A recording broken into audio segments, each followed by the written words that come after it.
After spending the day with the Lamborghini Aventador SV Roadster, I can say this is one of the best cars I have ever driven. The grip is unparalleled, the sound is incredible, it looks amazing, and the tachometer feels like you're playing a video game. But of course, no car is perfect, so here are some of the shortcomings and the things I really don't like about the Lamborghini Aventador SV Roadster.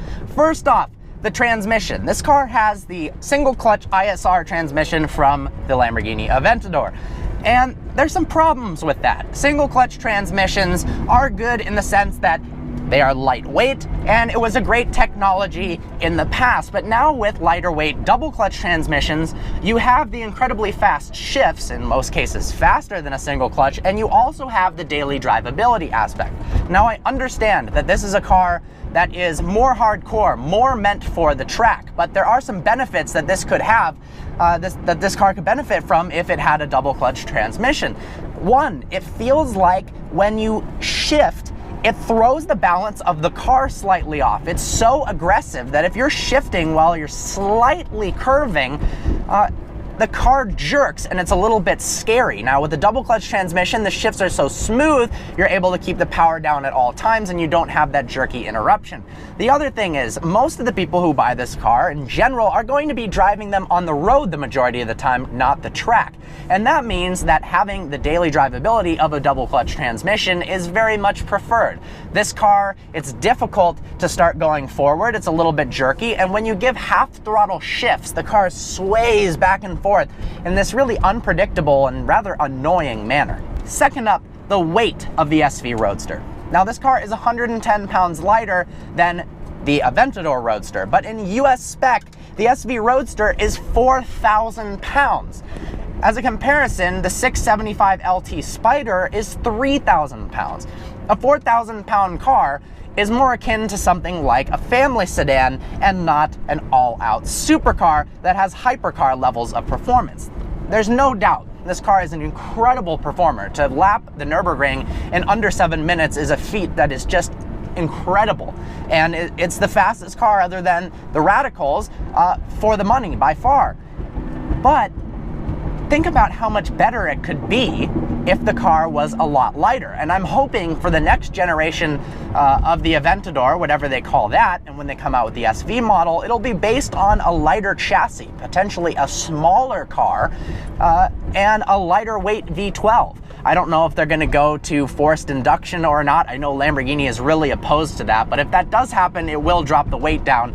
Although, if they could keep this engine forever, I would be happy. But you can't get over the weight and the size. This thing feels massive. I'm on this relatively tight, curvy road, and it just feels dangerous in this environment. It feels like it's wider than an F-150, and in fact, it's actually almost as wide as an F-150 pickup truck. How crazy is that? Next up, the interior electronics are kind of laughable. Now, once again, this is a race car in a sense, so the electronics aren't all that important.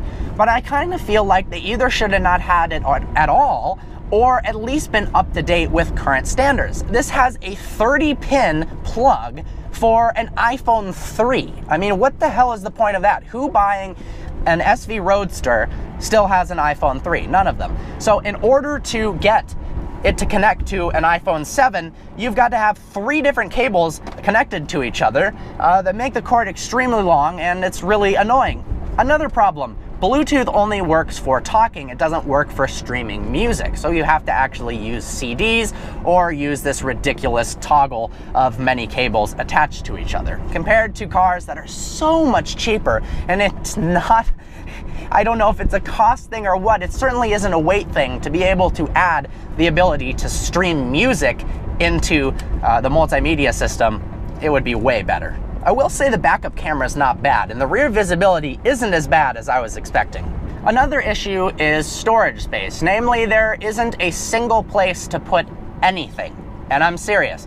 There is no glove box, there is no compartment behind the seats, there is no compartment in the center dash area, there are no compartments in the doors, there is absolutely nothing.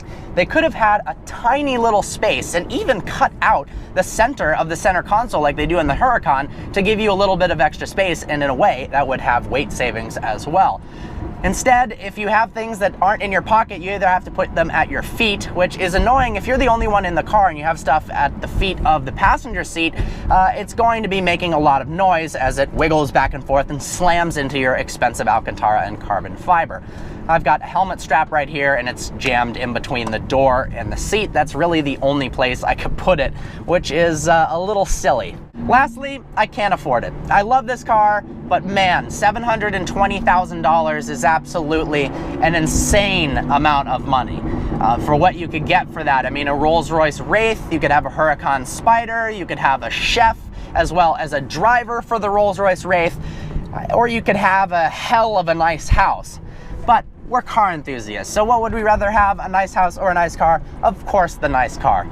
But I'm just playing around. If I could afford this thing and I won the Powerball tomorrow, my God, would I go out and buy one. But overall, the car is an incredible performance machine that I'm sure is insane to drive on the track. But in terms of livability and driving it on the road, it just feels too big and almost too powerful to really get to use any of it. So for that, the Aventador SV Roadster leaves me very pleased with its insane performance aspects, but a little bit disappointed in terms of how much you can actually utilize any of it, because it is such a big machine. Please follow GC Seed on Instagram. He let me drive his SV Roadster, and oh my God, thank you so much for this amazing opportunity. I hope you enjoyed this video. Like always, please browse our channel and subscribe. I look forward to seeing you next video.